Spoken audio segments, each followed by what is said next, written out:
Et bon, on a aussi un petit invité spécial là, à l'émission ce matin qui travaille dans l'ombre, mais pourtant si visible par ce qui nous aide à faire avec nos plateformes réseaux sociaux depuis cet automne. Puis c'est avec grand plaisir là, aussi qu'on va le recevoir en tant qu'amateur de football pour discuter un petit peu de sa soirée d'hier avec nous.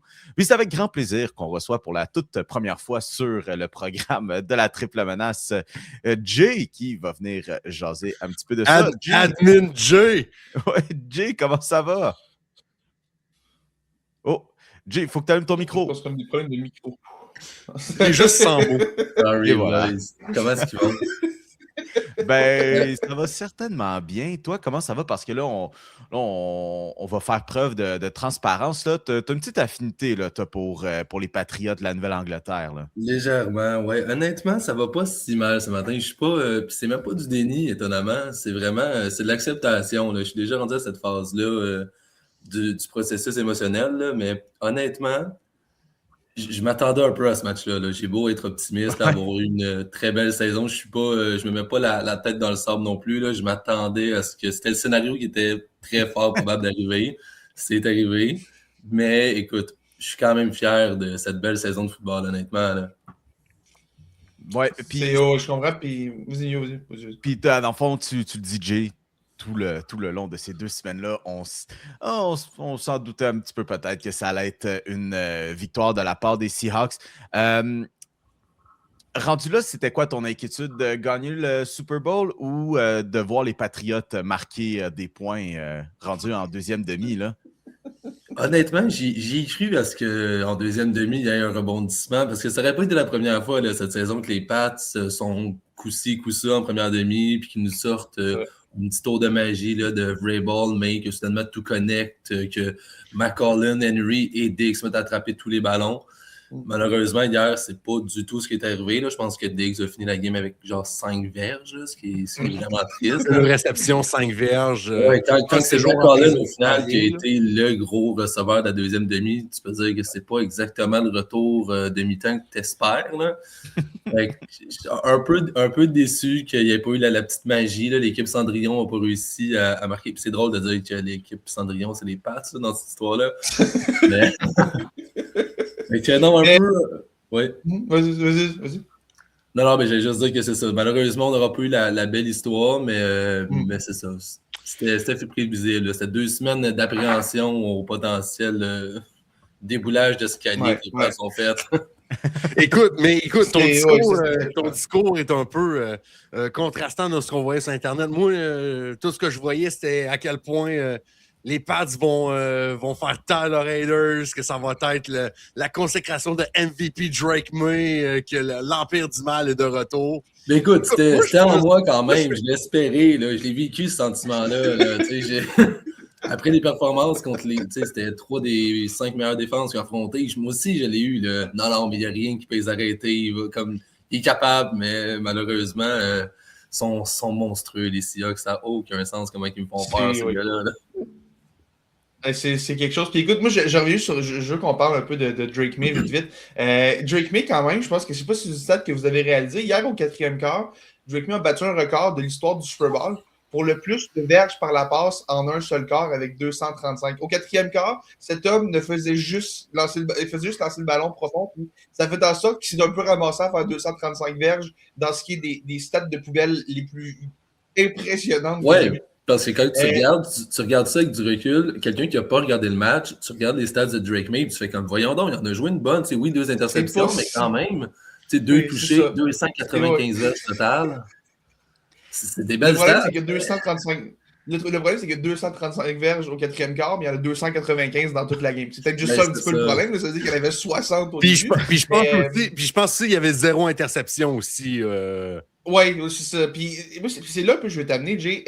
Je pense que Drake May, c'est peut-être la fois cette année où est-ce qu'on l'a senti un peu moins agressif que d'habitude. En deuxième demi, on l'a vu un petit peu plus ouvrir la machine, mais je veux savoir ton avis. As-tu remarqué vraiment que Drake May était beaucoup moins agressif qu'à l'habitude cette année? Puis surtout, est-ce que tu penses que c'est un lien avec... On a parlé de son épaule qui était blessée. Est-ce que tu penses que ça a eu un impact dans le match hier?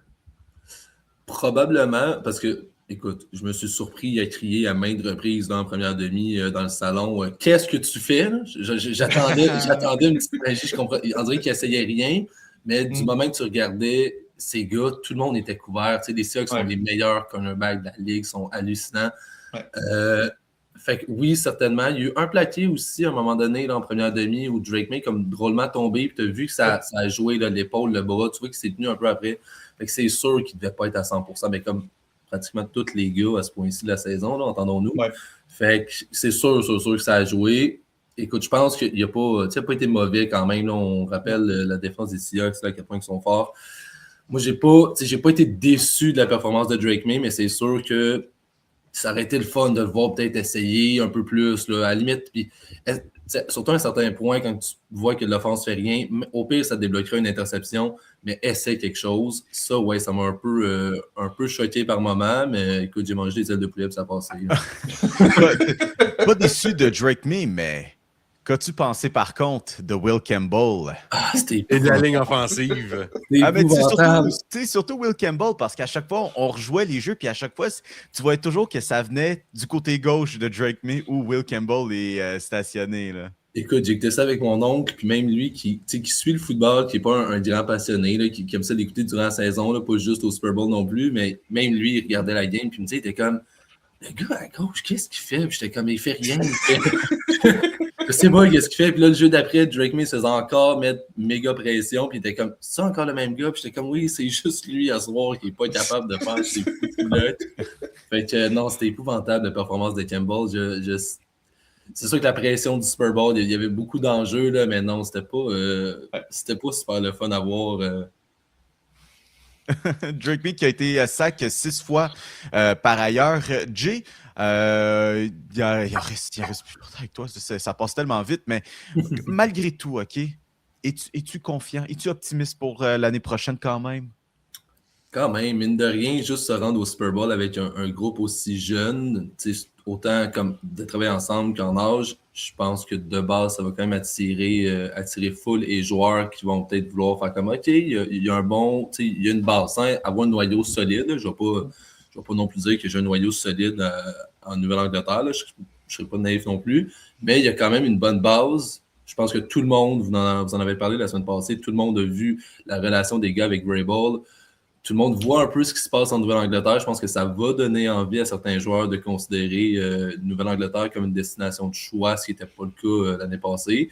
Fait que je suis quand même optimiste. Je ne m'attends pas à ce qu'on retourne au Super Bowl se venger de l'année prochaine non plus. Là. Je pense qu'on a quand même eu notre lot de chance dans tout ça. Mais je suis quand même optimiste. Là. Je dirais que sur le long terme, je pense qu'il y a quoi de bon. Sans dire dynastie, il y a le début de quelque chose en Nouvelle-Angleterre qui se repasse, je pense.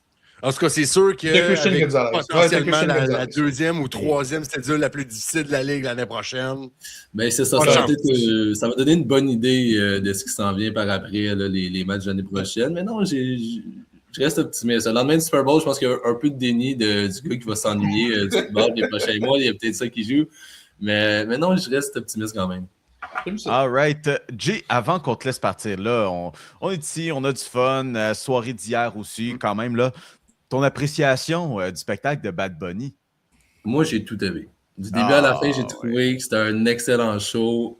Puis, tu sais, je suis pas un grand fan de Bad Bunny. J'apprécie Bad Bunny, là, quand ça joue. Surtout l'été, là, ce temps-ci de l'année, on s'entend que ça a son effet, Bad Bunny. Là, mais de façon générale, j'ai vraiment pas de gars. Il nous avait promis une grande performance. Il l'a fait juste assez provocateur, sans nécessairement aller dans des grands messages. Il n'est pas tombé dans les clichés.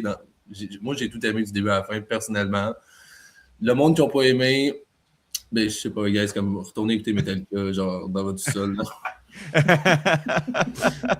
Mesdames et messieurs, c'était J2 de son surnom, puisqu'on a 2 J qui travaillent dans l'ombre pour notre contenu web. J, continue ta belle job, puis on s'en parle bientôt. Merci beaucoup d'être passé. Merci, boys, de bonne fin d'enregistrement. Bon, Jay.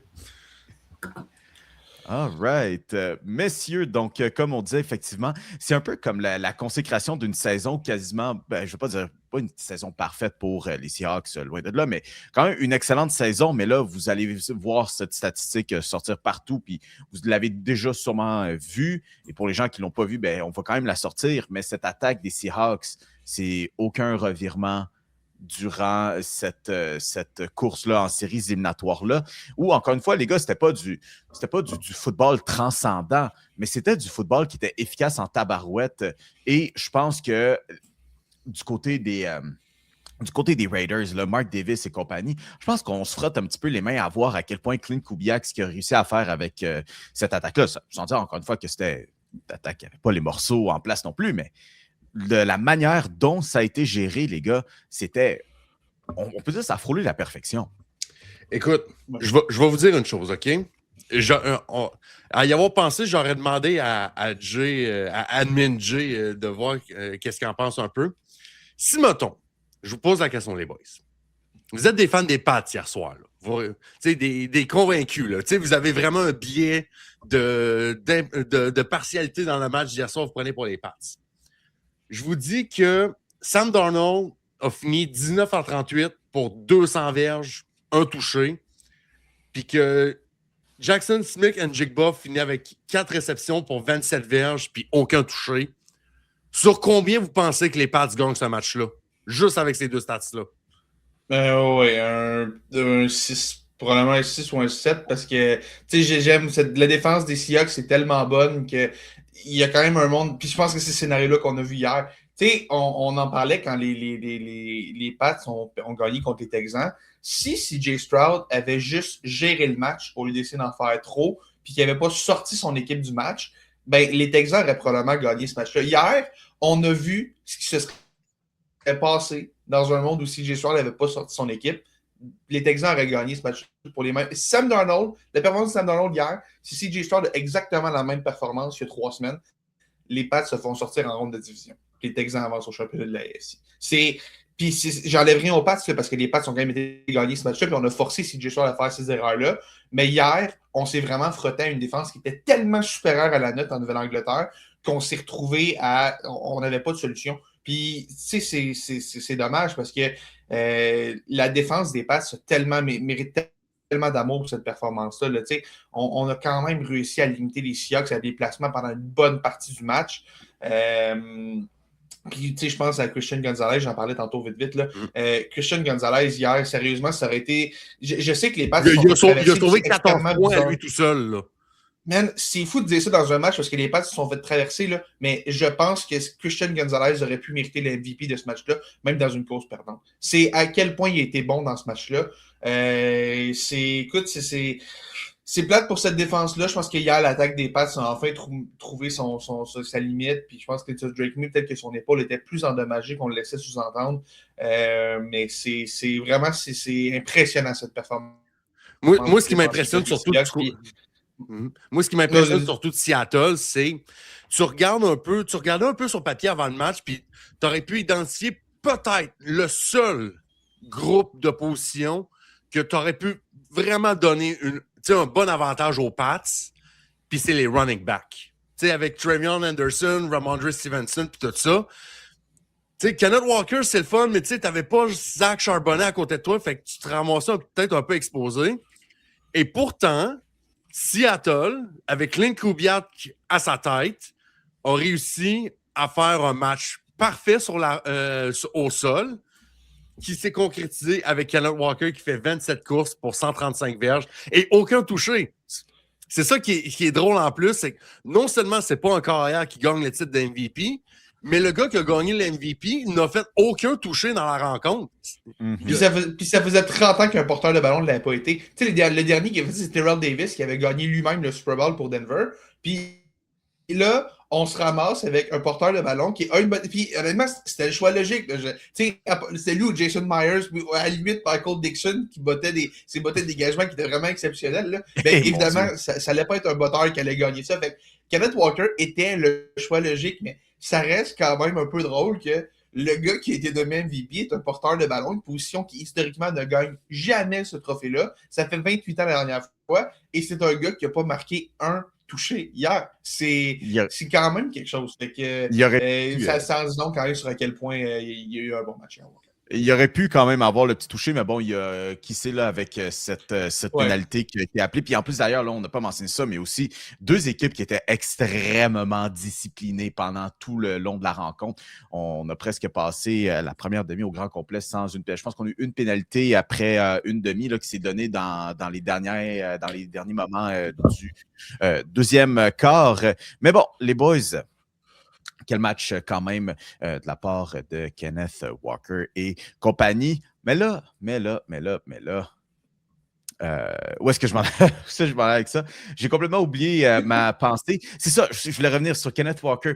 Pendant le long, c'est ça mon anecdote, je voulais m'en aller. Tout le long, il y a Chris Collinsworth qui parle à quel point Kenneth Walker était patient. Puis là, j'ai ressorti dans ma tête le fameux meme de Leonardo DiCaprio qui regarde la télé. Hey! Je l'ai entendu tellement souvent, celle-là, en tant que fan des Steelers, pour Le'Veon Bell, à quel point c'était un gars patient. Aussi, je me veux sur 2 victory laps en ce matin. Le premier, c'est que officiellement, dans la triple menace bowl des prédictions du Super Bowl, je pense que je peux me couronner gagnant du score qu'on avait prédit. Pour revenir un petit peu sur la prédiction là, qu'on avait chacun. Pop, toi, t'avais dit 24-20 pour les Patriots avec Drake May MVP. Je comprends. Un millennial, t'as vécu les années hipster, tu sais. Puis là, je vais me défendre un peu parce que je sais que on record, je pense que j'avais dit une affaire comme 17-13 pour Seattle on mic. Puis j'ai comme changé ma prédiction à la veille ou l'avant-veille là, du Super Bowl. Puis je sais pas, j'avais juste un feeling que les Pats, c'était vraiment équipe de la destinée un peu trop à mon goût. Puis j'étais comme, man, ils vont trouver un moyen de nous gagner juste pour faire fâcher tout le monde qui écoute le football. Et voilà. C'était pour ça que je voyais les Pats gagner. Mais écoute, si j'ai jinx quelqu'un dans cet univers-là... Hey! Au pire, t'as jinx les Patriotes, c'est correct. Même hier, on jasait comme, bon, vous prenez pour qui? Je m'en fous, mais de voir les Patriotes perdre, j'ai aucun problème avec ça. Félix, toi, t'avais mentionné 31-17 avec JSN comme MVP du match. Et j'avais mentionné... C'était pas loin.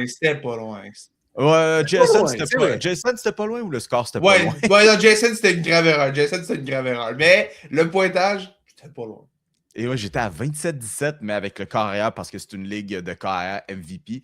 J'aurais aimé ça peut-être tout dépendant. Je pense que si l'allure du 4e quart n'était pas ce qu'il était, je pense qu'on aurait mentionné un des gars de la dark side dans cette défensive-là, ou qui pourrait, je vais le dire, donne un petit peu d'argent au Legion of Boom. C'est intéressant parce que moi aussi, je me suis posé la question, mais ce qui est fou, c'est qu'il n'y a pas un gars qui est ressorti. Mais non, mais il n'y a pas un gars qui est ressorti pour le MVP en défensive. Là. Tu sais, la dernière fois que les Seahawks, en fait, l'autre fois les Seahawks sont venus au Super Bowl, c'était un gars défensif qui avait gagné le MVP, Malcolm Smith, qui avait eu un match qui avait vraiment volé la vedette. Mais, tu sais, sérieusement, repense au match d'hier. Est-ce qu'il y a un gars dans la défensive des Seahawks qui est particulièrement sorti du lot? Pas vraiment, je veux dire, ils ont tous été bons. Il y en a pas un qui était vraiment meilleur que les autres. Tous les gars de la défense étaient vraiment, vraiment bons. Peut-être Uchenna Nwosu pour son toucher, ou peut-être Devin Witherspoon qui a un gros match, mais ça reste que tu aurais pu le donner à peu près aux 11 partants, puis ça aurait été un choix logique. Tu aurais pu le donner peut-être à Mike McDonald, qui est quand même, il faut le souligner, le premier entraîneur-chef qui appelle les jeux défensifs à remporter un Super Bowl dans l'histoire du Super Bowl. C'est quand même pas rien à ce niveau-là, puis on va revenir sur Mike McDonald. Mais cette défense-là, tu m'amènes sur un point, Mio. Je veux juste vous dire, dans les 9 derniers matchs qu'elle a joué, okay, voici le nombre de points que les Seahawks ont accordés. 0, 9, 16. Ça, c'était Philip Rivers, d'ailleurs, 16, qui venait dans la dernière minute contre les Seahawks, une semaine après être sorti de la retraite. 37, 10, 3, 6, 27, 13. 37 et 27, c'est les Rams, qui est, je crois, la seule équipe. En fait, j'ai longtemps je le savais, les Rams étaient la seule équipe. Mais non, mais Je l'ai dit sur ce show Je le que les savais. Rams étaient la Félix seule va encore équipe nous qui pouvait sortir donner la une game aux casquette Seahawks. Oh, les Rams ont donné la meilleure opposition aux champions du Super Bowl. Fait que. Les Rams, c'est la seule équipe qui a pu donner une game aux Seahawks depuis 2 mois. Si tu veux qu'on remonte, une autre équipe qui a donné une game aux Seahawks, la game d'avant cette séquence-là que je te parle, les Seahawks avaient gagné 30-24 contre qui? Les Titans du Tennessee. Cam Ward est d'ailleurs, depuis le mois de novembre, depuis le début du mois de novembre, Cam Ward est le seul avec Matthew Stafford qui a réussi à avoir un passer rating supérieur à 90 contre cette défense-là. Non, mais écoute, je te parle de cette défense-là, on va en parler de la défense. OK, honnêtement, OK, c'est biaisé, il y a du complètement bias là-dedans, mais c'est quand même une stat insane pour Cam Ward, je dois le reconnaître. C'est quand même insane. C'est vraiment impressionnant. Pour vrai, là, puis je parle pas en tant que gars décemment biaisé des Titans, là, mais ça reste qu'un corps arrière, dans cette situation-là, corps arrière recru, première année, là, qui se ramasse dans cette situation-là avec aussi peu de soutien offensif, c'est extrêmement impressionnant comme performance. Mais là, je ne m'étalerai pas plus sur Cam Ward, ça n'a aucunement rapport avec le sujet d'aujourd'hui. Ça reste quand même que quand tu regardes cette dernière séquence de succès-là de la part de la défensive des Seahawks, c'est extrêmement impressionnant. Puis la seule équipe qui a réussi à leur donner un match, c'est les Rams. Et moi, hier, si j'avais été Sean McVay, j'aurais écouté ce match-là en me disant fuck, man. Si on battait les Seahawks dans un match qui a été super serré en finale de conférence, c'était ça qu'on se pognait au Super Bowl. C'était le Super Bowl le plus facile du monde entier. Puis je l'ai perdu en finale de conférence parce que, je l'avais dit il y a 2 semaines sur le show, le vrai Super Bowl de cette saison-là, c'était celui entre les Rams et les Seahawks. C'était les 2 meilleures équipes de la Ligue cette année. Et j'enlève rien aux Pats. Les Pats méritaient d'être là parce qu'ils ont gagné leur conférence. Puis avec un peu de chance, là, c'est Bonix qui se blesse. Puis on a CJ Stroud qui oublie comment jouer au football rendu en série, puis Justin Herbert aussi. Mais ça reste qu'objectivement, les 2 meilleures équipes de la NFL de cette saison étaient toutes les 2 dans la NFC et on ne peut pas avoir 2 équipes de la NFC au Super Bowl. Fait que le vrai Super Bowl, c'était la finale de conférence de la NFC. Ce qui est quand même vrai. Ça, je dois le reconnaître, mais tu parlais de Sean McVay et des Rams qui étaient comme si on avait gagné ce match-là, le wallet du Super Bowl, mais moi, je repasse juste de l'autre côté. Les fucking Broncos, là, même avec Jared Stidham, enlève juste la tempête de neige qu'il y a eu dans les 22 dernières minutes de la game.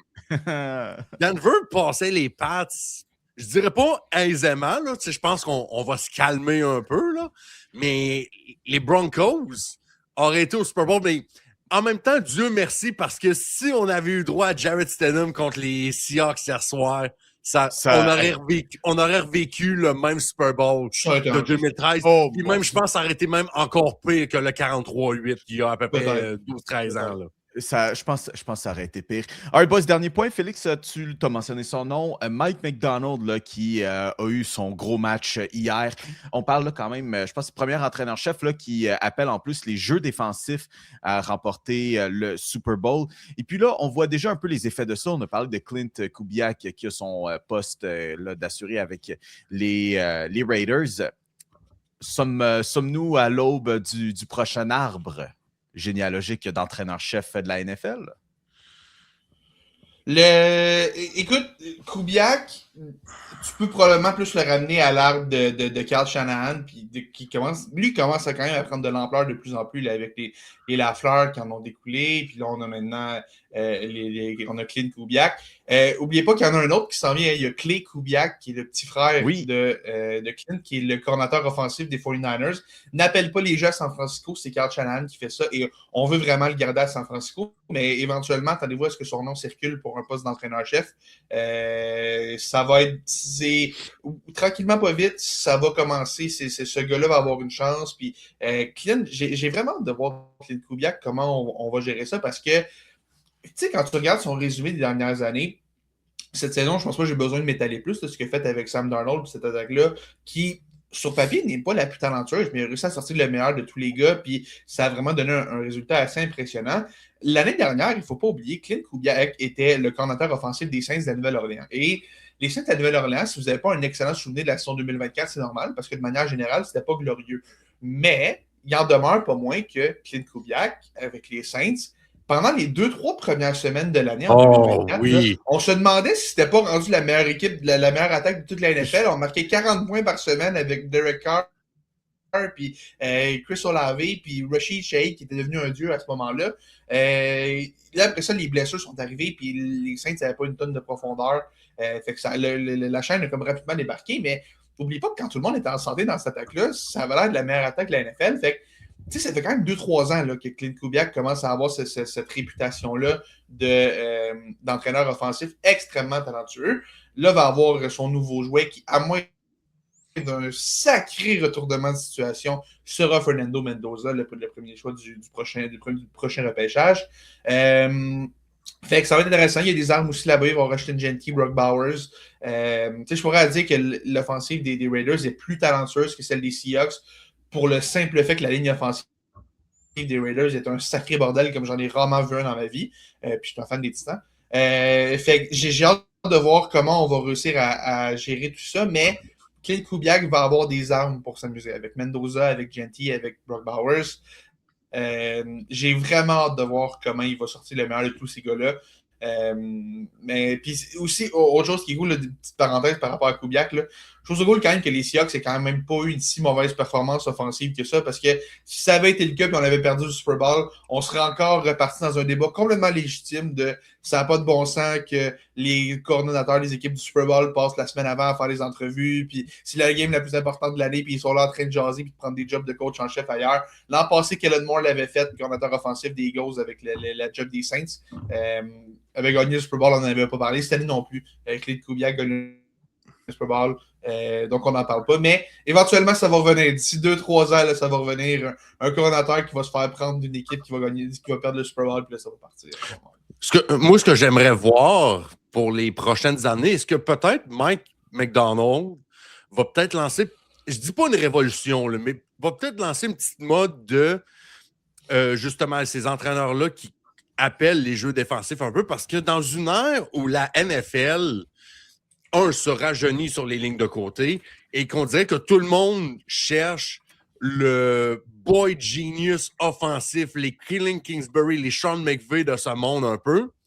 Tu as Mike McDonald qui, on dirait, arrive un peu à contre-courant, qui est vraiment un entraîneur appelé à contrôler la défensive, mais vraiment orienté sur la défensive de même.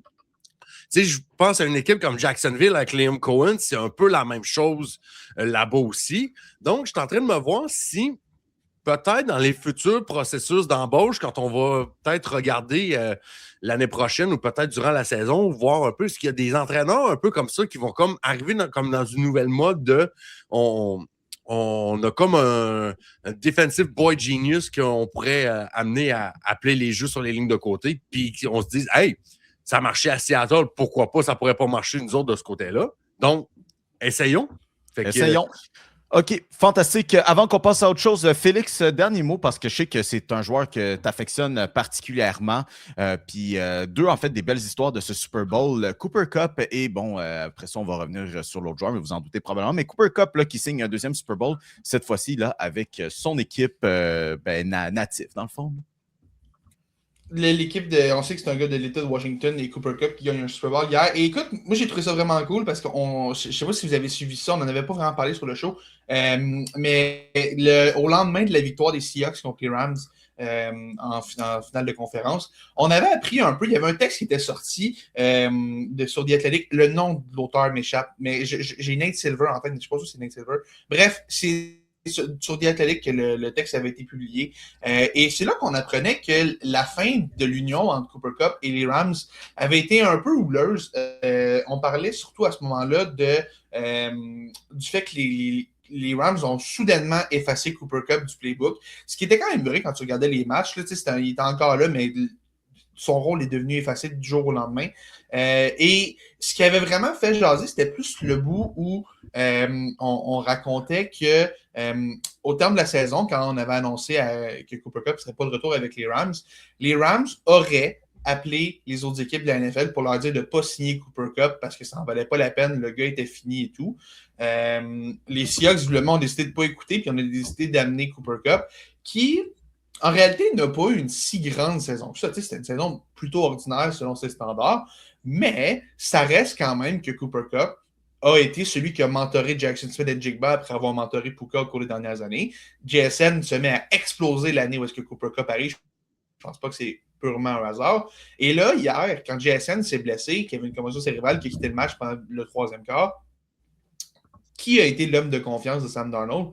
Ça a été Cooper Kupp. Ça a été le gars qui s'est présenté. Puis hier, dans un match où il y avait comme coéquipier Jackson Smith et Jigba, là, Cooper Kupp a été celui qui a attrapé le plus de passes pour les Seahawks. 6 attrapés pour 61 verges.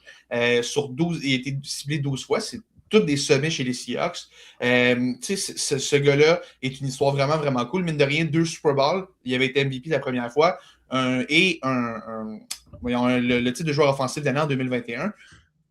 Le seul autre joueur qui a réussi à faire ça, c'est Jerry Rice. Fait que, tranquillement, pas vite, son cas va être particulier, puis j'ai hâte de voir ce qui va arriver quand Cooper Kupp va être un candidat au temple de la renommée, parce que c'est pas un gars qui a eu une longue carrière, c'est pas un gars qui a été dominant pendant de très très longues années, mais ça reste un gars qui a eu une saison iconique en 2021, qui est rendu quand même à 2 Super Bowls, dans lequel il a eu un rôle important dans les deux, et qui a eu d'autres belles années aussi entre-temps. Fait que ce gars-là va vraiment m'intéresser, je pense, de plus en plus. Il faut commencer à se demander si Cooper Kupp va être au temple de la renommée. Et l'autre gars dont je veux parler, c'est évidemment Sam Darnold. Donc, c'était sa 5e équipe en 8 saisons. Ce gars-là, la dernière fois qu'on l'avait vu affronter les Pats sur un gros stage, il disait qu'il voyait des fantômes.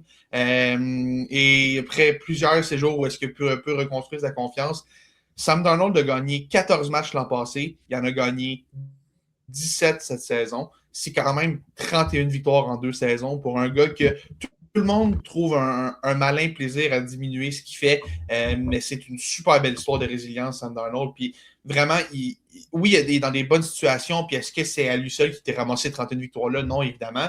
Mais hier, c'est ce qu'on disait tantôt. Sam Darnold, hier, a compris que la façon que les Seahawks allaient gagner ce match-là, c'est s'il faisait la job simple, s'il gardait le match en contrôle, puis s'il essayait pas d'en faire trop, c'est Jay Stroud, et s'il essayait pas de faire ça, s'il essayait de garder les choses simples, il allait mener son équipe à la victoire en laissant le reste de son groupe l'amener jusque-là, et c'est exactement ce qui est arrivé. Il faut donner du crédit à Sam Darnold pour ce match-là, et sérieusement, ça, c'est peut-être une des plus belles histoires de résilience que j'ai vues depuis un bout.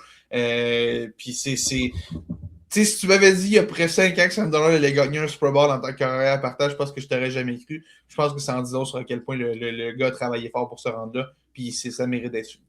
Et il y a certainement de l'influence, je tiens à saluer là d'ailleurs, corps arrière local là, au collège Lionel Groux qui a publié une story avec 2 chandails des Jets de Sam Darnold. Belle histoire de résilience. Pop, dernière intervention.